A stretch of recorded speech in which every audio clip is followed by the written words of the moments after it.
today's topic for presentation is platelet refractoriness, and we shall be covering this under the following headings. A short introduction to the platelets, what are the triggers and indications for the platelet transfusion, what are the risks associated with platelet transfusion, what is platelet refractoriness, what are the causes or the etiology, the diagnosis, management, and a few cases which we'll be discussing at the end of this session.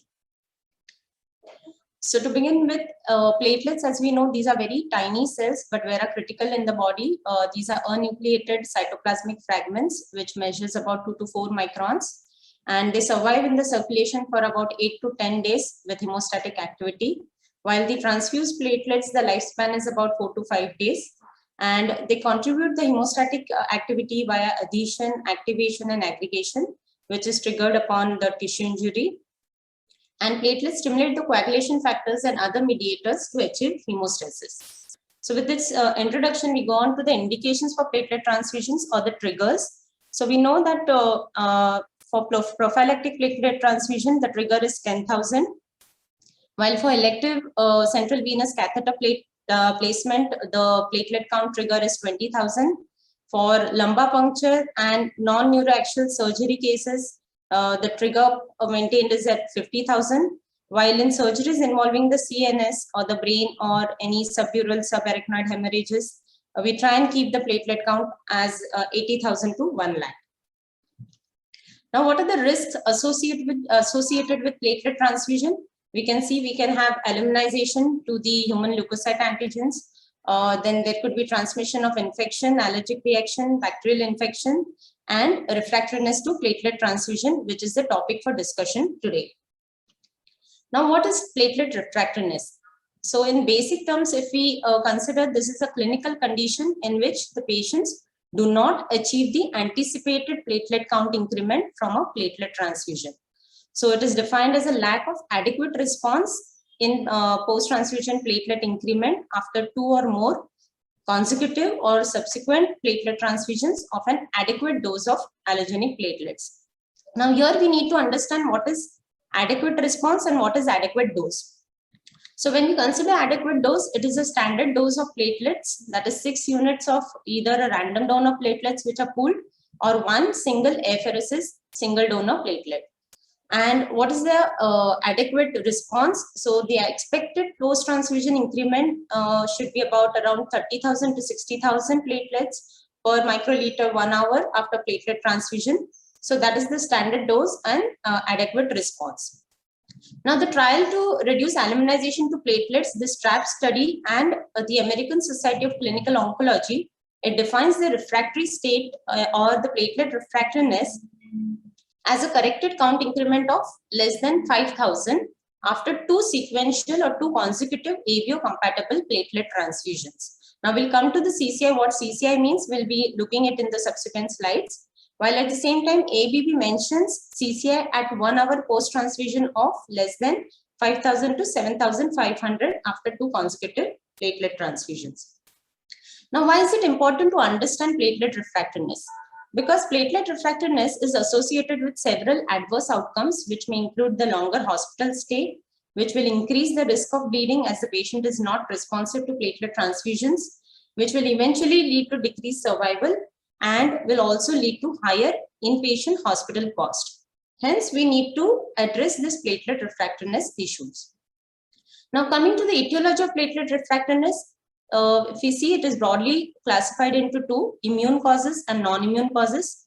The non-immune causes form the major chunk, that is about 60 to 70% of the cases, which may be further divided into the clinical conditions of the patient or the platelet conditions. If we consider the clinical condition of the patient, we can have the fever, sepsis, DIC, bleeding, splenomegaly. It could be due to drugs like vancomycin, amphotericin, penicillins. These are the clinical condition of the patient, which cause the major chunk of other non-immune causes of platelet refractoriness. At the same time, the platelet conditions, if we consider, then the platelet quality, platelet dose, the age of platelets, leukoreduction also contributes. Now coming to the immune causes, in immune causes, the aluminization to the human leukocyte antigen, it comprises of about 60 to 70% of the immune causes. followed by aluminization to the human platelet antigen and avio incompatibility. Now, what is the typical platelet transfusion responses? So if we see here, the intended response for the platelet transfusion is a substantial increase in 1 hour of transfusion with a good survival of the platelets for about 2 days. So till 48 hours, there will be a good response or good survival of the platelets. That is the intended response. But if we see in cases of non-immune refractoriness, the patient has sufficient 1 hour CCI, but after that, the platelets do not survive and they fall by 24 hours into the circulation. So this typical type of graph is seen in the non-immune cause of platelet refractoriness. While in the immune cause, if we see, within an hour of platelet transfusions, the response is inadequate. This could be due to the destruction of the platelets due to circulating alloantibodies in the patient circulation. So this is how the typical platelet response is seen, and also the immune and non-immune cause of platelet refractoriness. Now, how do we diagnose this condition? So there are various formulas and various tests or assays which we can be using here. One of the best parameters is the corrected count increment. And like I mentioned in the previous slides also, different societies give different definitions, but a corrected count increment of less than 7,500 per microliter for at least 2 sequential platelet transfusion using avio identical fresh platelets. Fresh platelets means less than 48 hours collection. And if the CCI is less than 7,500 per microliter, it is termed as platelet refractoriness. Then we come on to the causes which we have seen in the previous slide to distinguish whether it is immune or non-immune cause. We can even do a PRA, that is panel reactive antibody, which determines the percentage of recipient antibodies directed against the HLA antigens, and a PRA of about more than 30% suggests probable HLA aluminization. Coming on to the platelet antibody screening assays, we can have different antibody screening assays either to class 1 HLA antigen or to platelet specific antibodies. And it can be done by solid phase red cell adherence assay, that is SPRCA, ELISA, flow cytometry, MIPA, PIFT, etc. Similarly, for platelet crossmatch, here the donor platelets with the recipient serum or plasma can be tested by SPRCA, flow cytometry, or ELISA. And here the incompatible crossmatch, it indicates the presence of antibodies and subsequently the platelet refractoriness. Now, these are the formulas which are used in determination of platelet refractoriness. The simple one is the post-transfusion platelet increment. This is a crude formula, which is generally the difference between the post-transfusion platelet count and pre-transfusion platelet count. And a rough estimation of this is if the count increment is less than 10,000 per microliter, it can guide us to platelet refractoriness. But a more perfect formula or a more better indicator is corrected count increment, which is done after doing a CBC 10 minutes to 1 hour post-transfusion. And it takes into consideration, apart from the post-transfusion platelet increment, it also takes into consideration the body surface area of the patient, which can be calculated using height and weight of the patient, and the number of platelets transfused. So we have seen that if it is less than 5,000 to 7,500 per microliter, it indicates platelet refractoriness. Also, percent platelet recovery, apart from using the post-transfusion platelet increment, it takes into consideration the total blood volume and the number of platelets transfused. So if the PPR is less than 30% at around 1 hour and less than 20% at 20 to 24 hours, it indicates refractory response. Now, why is it important to understand or to know about CCI? Why can't we just take percent plate or post-transfusion platelet count increment as an indicator? So if we see, this is an example. These are 2 individuals with different body surface area, and both of them are transfused with different number of platelets, but the count increment in both of the individuals is same, that is 15,000 per microliter. So if we see, this is a large patient with a body surface area of 2.3 meters square, and the number of platelets transfused is 3 into 10 to the power 11. Here the CCI comes out to be 11,500. Similarly, in a patient, if we see here, this is a small patient, but the number of platelets transfused are more. So despite being transfused more platelets, in a small patient, the count increment is 15,000 per microliter, while in this a large patient with less number of platelets transfused, the count is still 15,000 per microliter. So had we taken only the post-transfusion platelet count increment into consideration, we would have not come into the final analysis of platelet refractoriness, where the CCIs are different in these two cases, which indicates that whether the platelet transfusion recovery is successful in either of them. So CCI here is 11,500, which it mentioned in 1 hour, which indicates a successful transfusion or successful recovery, while here it is less, which indicates a unsuccessful recovery. So this is important to understand that CCI is taken into consideration because it takes into consideration the patient's body surface area as well as the number of platelets transfused. Now, coming to the basic approach which we can go ahead for managing the platelet refractoriness cases. So generally we get indications or requisitions from the clinicians that the patient is not responding to platelets even after multiple transfusion. So that could be an indication that the patient is into platelet refractoriness. So we need to proceed further, transfuse ABO identical fresh platelets, that is within 48 hours collection, do a CCI within 1 hour on 2 consecutive occasions. These 2 consecutive occasions should be 24 hours apart. If there is an adequate increment, then check in for the non-immune causes. Before even doing this, we need to see whether there are any underlying non-immune causes in the patient and treat accordingly and continue with the platelet support. If there is inadequate increment, this can point out to the immune cause, and we can go ahead with one of these tests, which includes the PRA or antibody specificity prediction, or giving cross-match compatible platelets to the patient. So if you do a PRA, the PRA panel reactive antibody, if it is more than 30%, it indicates alloimmunization to the HLA antibodies, and therefore we can go ahead with transfusing HLA matched platelets. If it is less than 30%, check for the non-immune causes, treat the underlying non-immune cause, and continue with platelet support.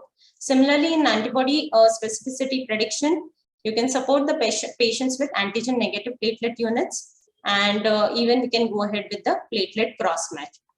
We can look into this epitope match platelet transfusion in our subsequent slides, which will be discussed later. So, like I mentioned, transfuse ABO identical fresh platelets. Now, why is it important to understand this, to transfuse ABO identical fresh platelets? Because the presence of ABH, as we have seen that platelets have ABH antigens and they could be targeted by the recipient's antibodies. So if the A or B group patient platelets are transfused to O group recipient, they will have, the O group recipient will have anti-A, anti-B antibody, and these platelets might get destroyed, and thus will not lead to good count increment.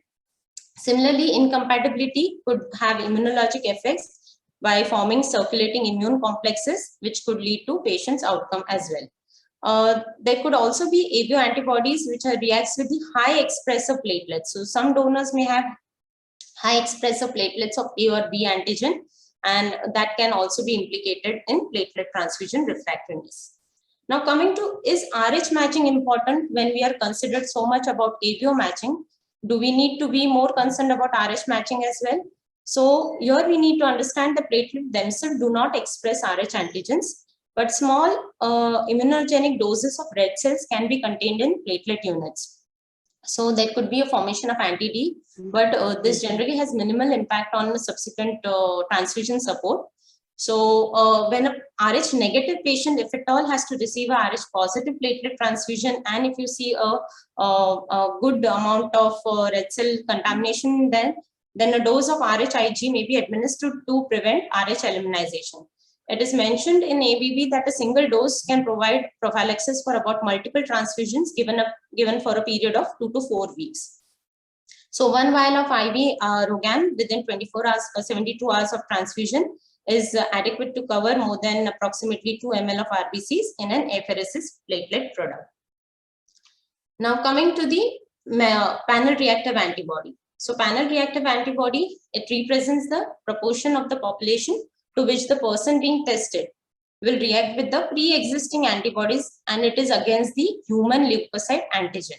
So it is basically the amount of HLA antibody which is present in the recipient's serum, and it is expressed as a percentage anywhere between 0 to 100%. So higher the percent PRA, so higher is the platelet refractoriness, and it is more difficult to find a suitable or the compatible donor. So anywhere between PRA more than 30% is such as alloimmunization. So it can be done by the complement dependent cytotoxicity test, or even Luminex based single bead antigen assays can also be used to do PRA. So if PR is more than 30%, we can transfuse HLA matched platelets, but there are some considerations with the HLA matched platelet transfusions.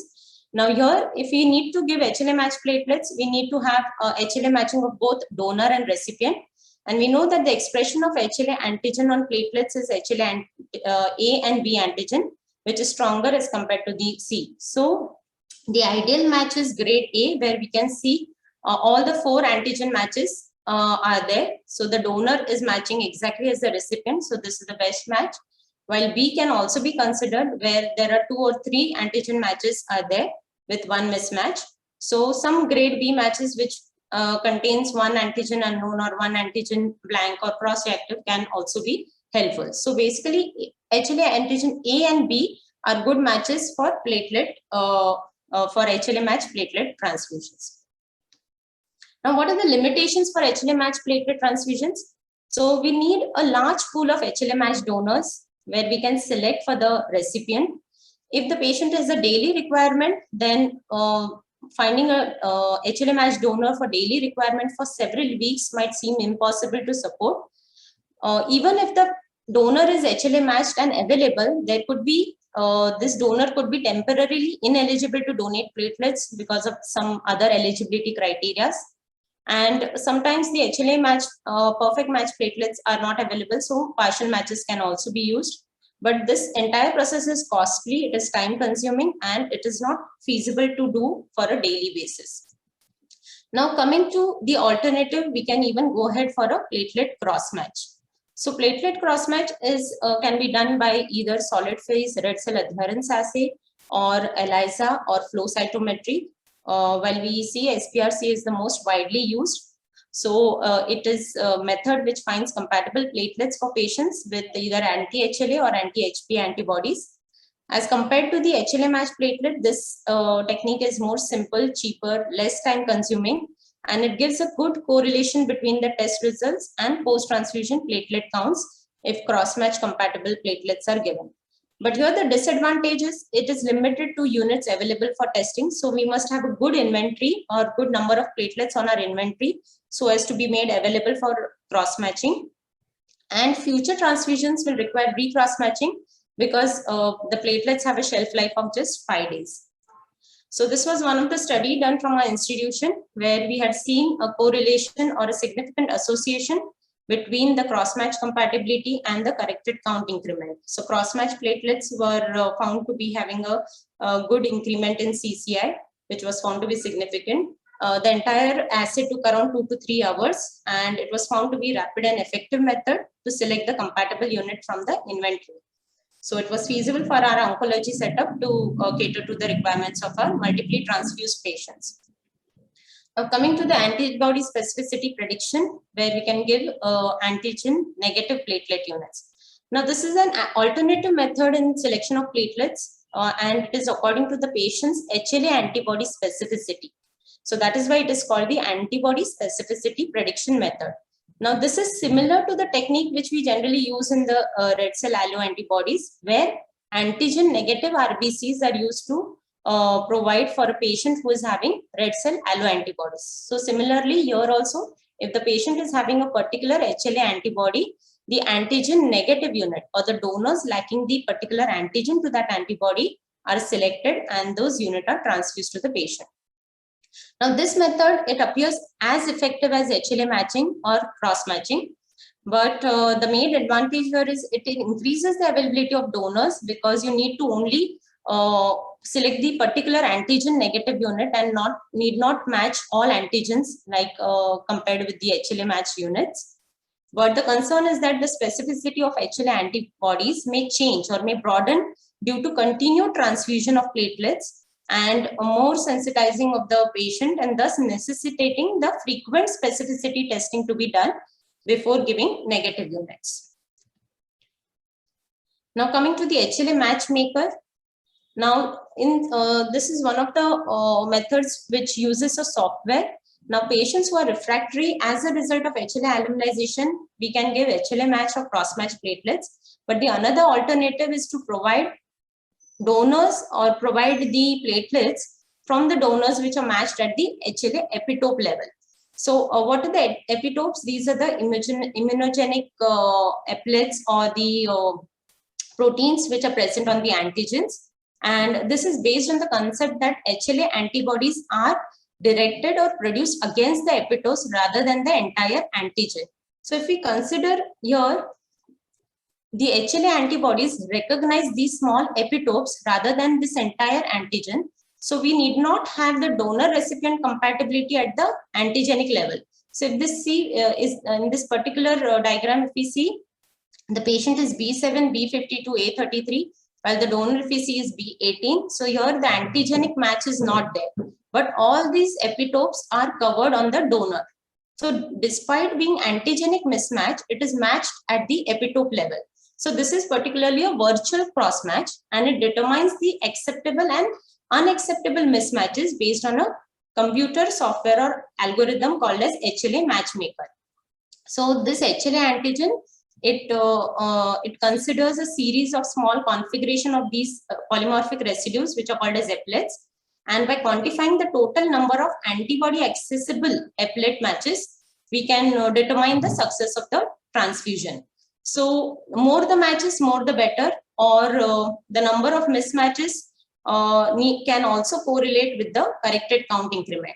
So lesser the mismatch, more is the CCI. So how lesser it should be? It should be less than 11 mismatches, which shows a good corrected count increment. So this is one of the case reports we had done for our patients, where we had seen that CCI after applet match transfusions had shown a good count increment and the percent platelet recovery as compared to the unmatched platelet transfusion. So this can be expected to benefit platelet transfusion outcomes and increase the number of compatible donors, because even if the donors are not matched with the HLA antigens, and if they are matched at the epitope level, the platelets can be harvested from such donors and transfused to the patients. So this can be helpful to expand the available donor pool while improving the platelet transfusion outcomes. Now coming to the advantages and disadvantages of the different methods which we looked into right now.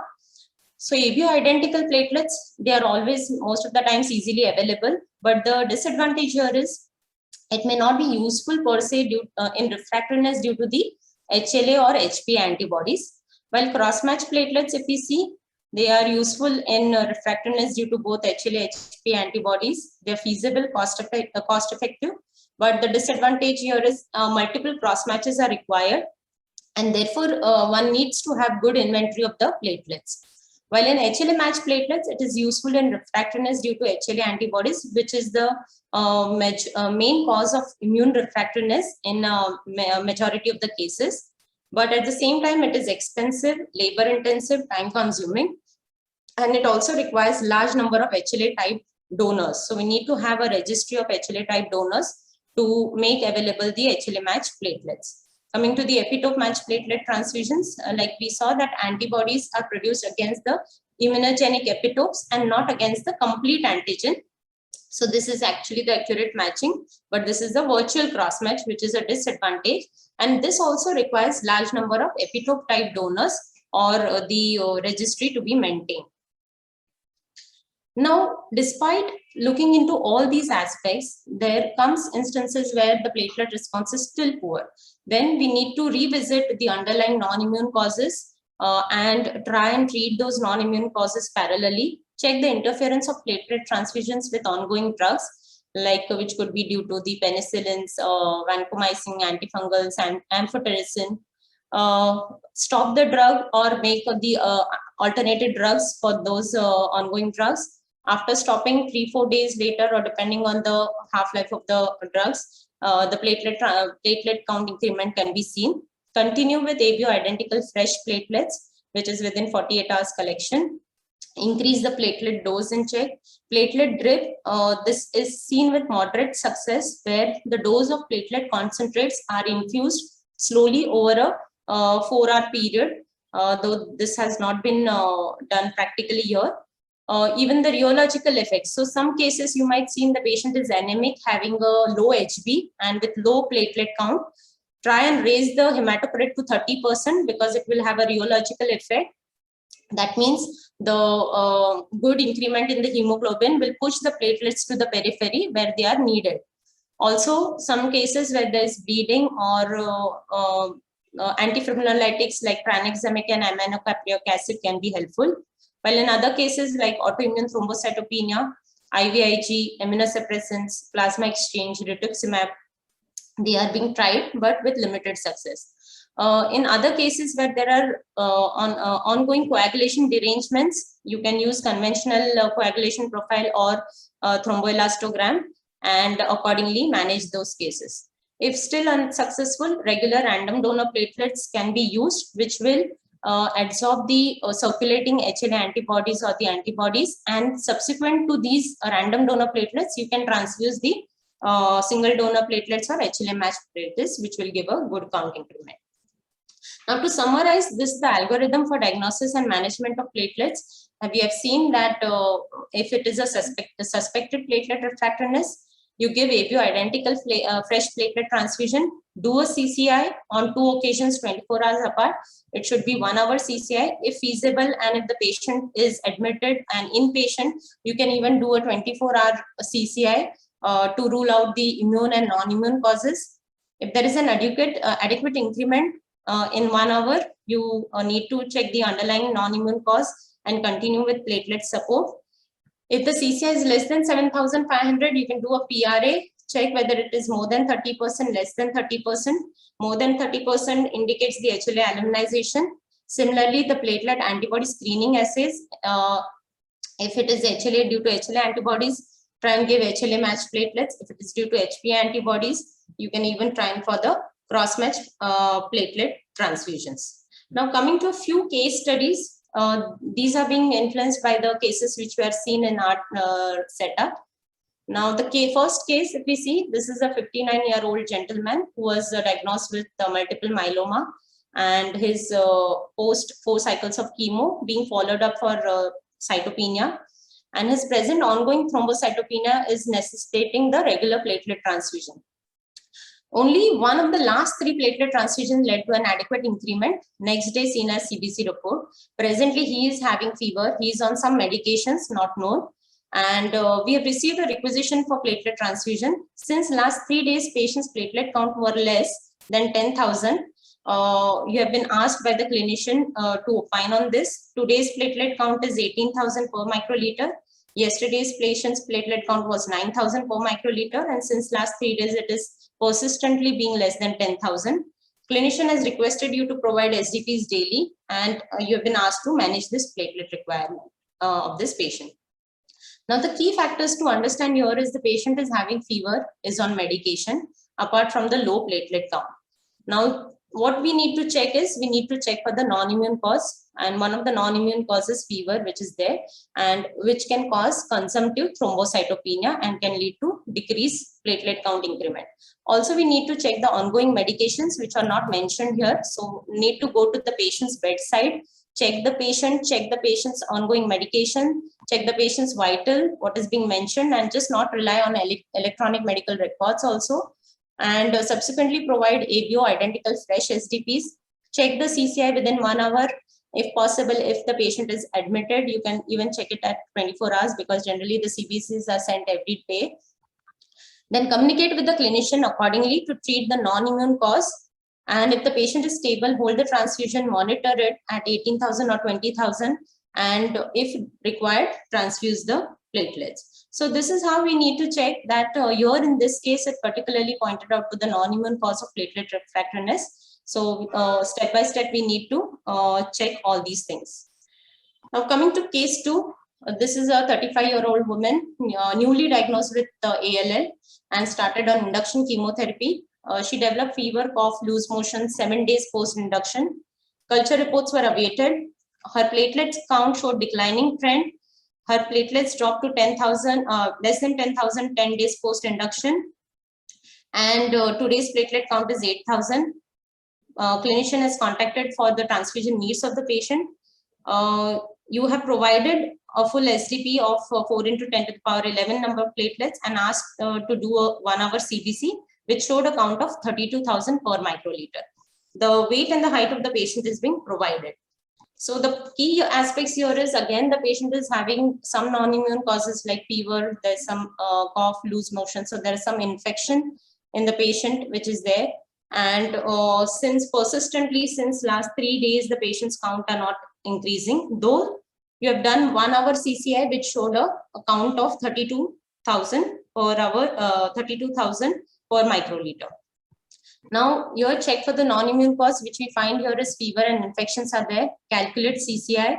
If we see the post-transfusion platelet increment, it looks good, 24,000 per microliter, which we had seen in our earlier slides. It is a crude indicator, wherein more than 10,000 points out to be a good platelet count increment.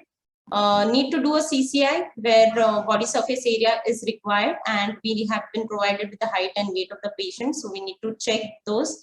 And accordingly, the CCI needs to be done, which is found to be 10,600 in this case, which is more than 7,500. So this CCI is within 1 hour. You can repeat another CCI to rule out the immune cause. So 2 CCIs at 24 hours apart.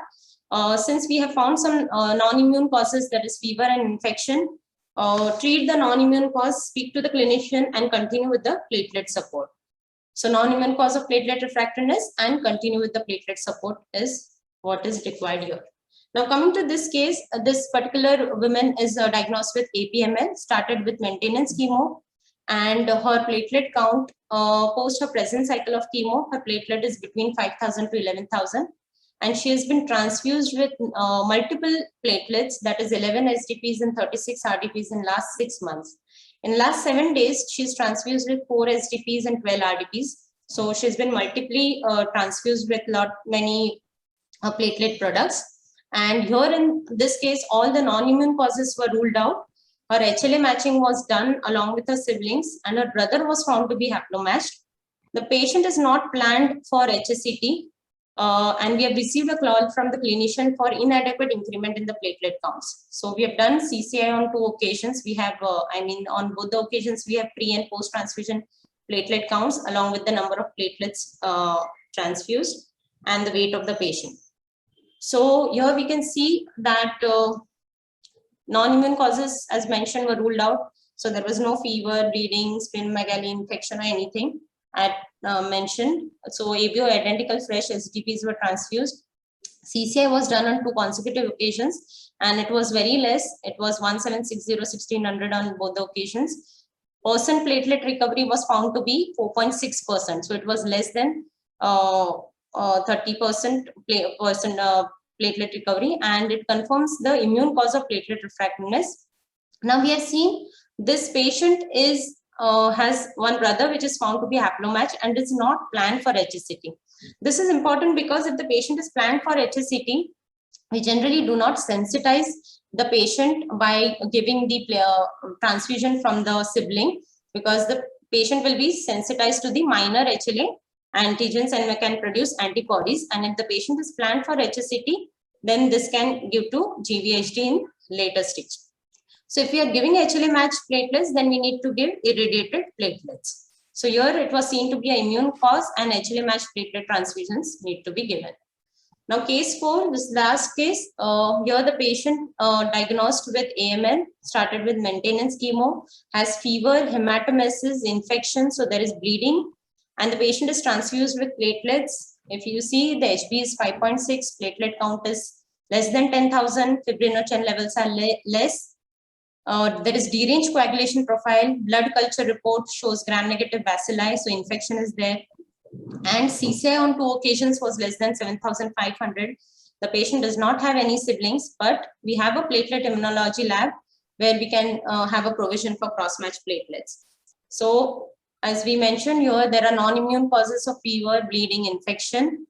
Even the hemoglobin is less than 7. The platelet count is less. Even there is deranged coagulation profile, and culture report is positive. So this case, if we see, we need to treat the underlying non-immune cause, but at the same time, CCI is less than 7,500 on 2 occasions. So immune cause is also there. No siblings, no HLA matched donors in family. If we have a registry and we can find it from the registry, well and good, but it is time consuming. So you have an alternative of giving cross-match compatible platelets, as you have a platelet immunology lab, and need to continue with ABO identical platelet transfusion. Since there is derange coagulation profile, you can consider having TEG or conventional coagulation test and treat those conditions also accordingly. Hemoglobin is less, so transfuse Paxils, and it may have an additional rheological effect as bleeding is there, so it may add on to it and help out, and also may consider antifibrinolytic like tranexamic acid and EACA. So this is how the immune as well as non-immune causes can present, where we can give cross-match platelets if available. So to summarize, a case history, clinical correlation, communication with the clinical team, looking at the patient, going to the patient's bedside, checking the patient is also crucial in supporting the patients properly. ABO identical fresh platelet transfusion is the first foremost thing which we need to do. As far as possible, leukodepleted SDPs, pool RDPs, if you're giving, then leukofiltered, leukoreduced filter can be used. Platelets can be given in divided doses to maintain the vascular integrity till marrow recovery, because these cases take about 2 to 3 weeks for the marrow to recover. Correct the anemia to ensure platelets provide the hemostatic functions. Sometimes in renal dysfunctions where creat levels are more than 3 milligram per dl, or there is uremia or dysfunctional platelets, desmopressin can be helpful. Cryoprecipitate may provide von Willebrand factor. So if there is fibrinogen level less, then you can consider giving cryo in bleeding cases. Additional coagulation studies or TEC can be considered for coagulation derangements.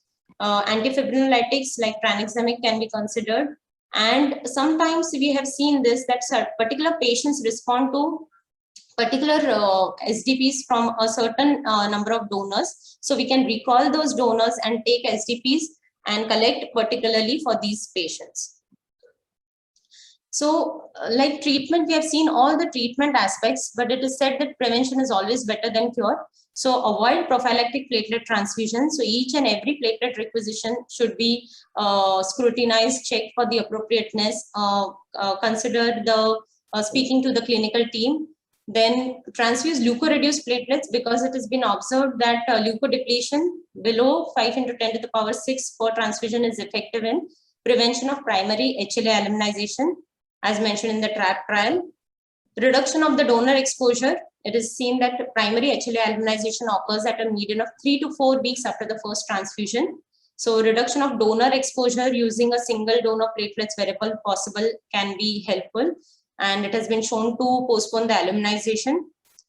And ABO identical platelet transfusion to patients requiring ongoing platelet support yields better increment and reduction in overall platelet requirement.